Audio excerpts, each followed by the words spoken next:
Hi friends, கரூரின் பெருந்துயரத்தை தொடர்ந்து பரப்புரை கூட்டங்களுக்கு அனுமதி கேட்க வேண்டாம் என மாவட்ட நிர்வாகிகளுக்கு சற்று முன் தளபதி விஜய் அவர்கள் அறிவிச்சிருக்காரு. இந்த வாரம் நடைபெறவிருந்த வேலூர் ராணிப்பேட்டை பரப்புரை தொடர்பாக எந்தவித முன்னேற்பாடுகளும் செய்ய வேண்டாம் என தளபதி விஜய் அவர்கள் தெரிவிச்சிருக்காரு.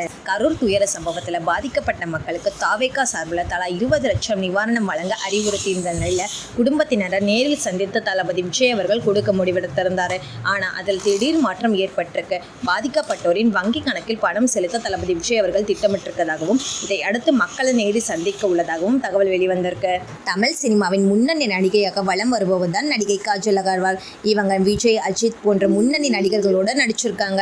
இந்நிலையில் கடை திறப்பு விழாவில் பங்கேற்ற அவரிடம் கரூர் விவகாரம் குறித்து கேள்வி எழுப்பப்பட்டது. இதற்கு நடிகை காஜல் அகர்வால் தனிப்பட்ட முறையில் நான் விஜயின் ரசிகை என கூறிய அவர், அரசியல் பேரணி குறித்து நான் என்ன பேசுவது, அனைவரும் பாதுகாப்பாக இருக்க வேண்டும் என தெரிவிச்சிருக்காங்க.